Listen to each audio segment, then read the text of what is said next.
Rose ഐലൻഡിനെ port ബ്ലെയറിന്റെ ആസ്ഥാനമായാണ് ബ്രിട്ടീഷുകാർ കണ്ടിരുന്നത്.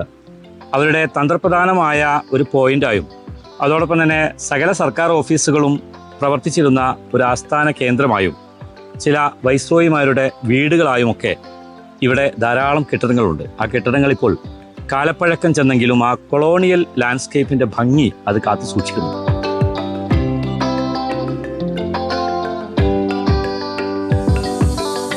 ആൻഡമാനിലെ ഒരു ദ്വീപിലേക്ക് നമ്മൾ കടന്നു ചെല്ലുമ്പോൾ നമ്മെ സ്വീകരിക്കാനായി കുറേ മാനുകൾ ഇങ്ങനെ മുന്നിൽ വന്നു നിൽക്കും. കുറച്ചുകൂടി മുന്നോട്ട് പോകുമ്പം കുറേയേറെ മയിലുകളെ കാണുക. മാനുകളും മയിലുകളും മുയലുകളും ഒക്കെയായി പല ജീവികളും നിറഞ്ഞു നിൽക്കുന്ന ഒരു ഐലൻഡ്, അതാണ് rose island. Netaji Subhash Chandrabose island എന്നാണ് ഇന്നിപ്പോൾ ഈ ദ്വീപ് അറിയപ്പെടുന്നത്.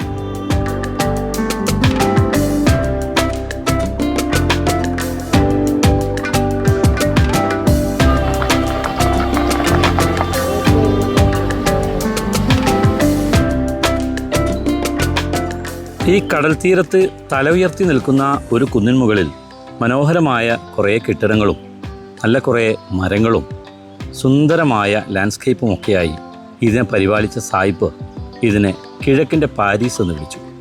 എന്നാൽ പിൽക്കാലത്ത് ആ കൊളോണിയൽ കെട്ടിടങ്ങളെല്ലാം പൊളിഞ്ഞും പരിചരണമില്ലാതെ നാമാവശേഷമായി തീരുകയും ചെയ്ത ആൾപ്പാർപ്പില്ലാത്ത കുറേയേറെ കെട്ടിടങ്ങൾ ഉൾക്കൊള്ളുന്ന ഈ ദ്വീപിനെ ആരോ വിളിച്ചു പ്രേത നഗരമെന്ന്.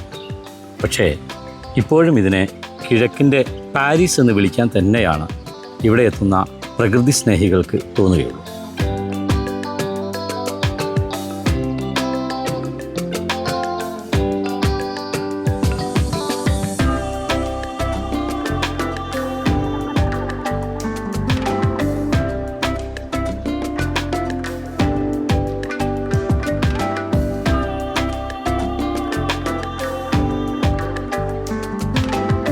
ബ്രിട്ടീഷുകാർ റോസ് ഐലൻഡ് നിർമ്മിച്ചിരിക്കുന്ന ഘട്ടത്തിൽ തന്നെ വളരെ സ്ട്രാറ്റജിക് ആയിട്ടുള്ള ഒരു പോയിന്റ് കണ്ടെത്തി അതിനെ അവരുടെ ഒരു സുഖവാസ കേന്ദ്രവും അവരുടെ ഒരു ഭരണസിരാ കേന്ദ്രവുമായിട്ട് അതിനെ മാറ്റുകയായിരുന്നു.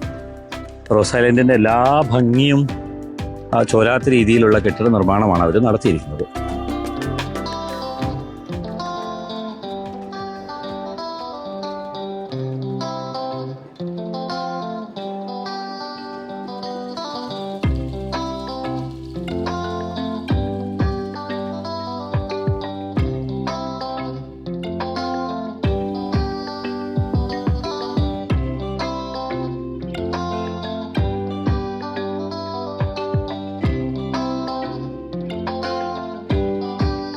രണ്ടാം ലോക മഹായുദ്ധകാലത്ത് ജപ്പാൻ സൈന്യം അവർ സ്ഥാപിച്ച ഒരു ബങ്കർ ഇവിടെയുണ്ട്.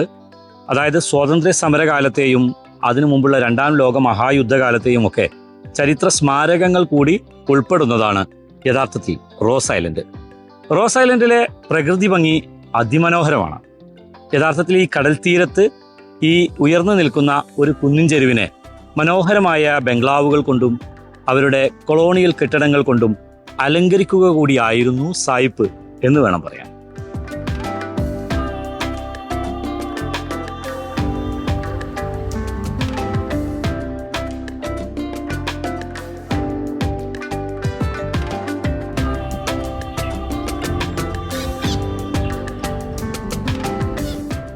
പോർട്ട് ബ്ലെയറിനോട് ചേർന്നുള്ളൊരു കൊച്ചു ദ്വീപ്.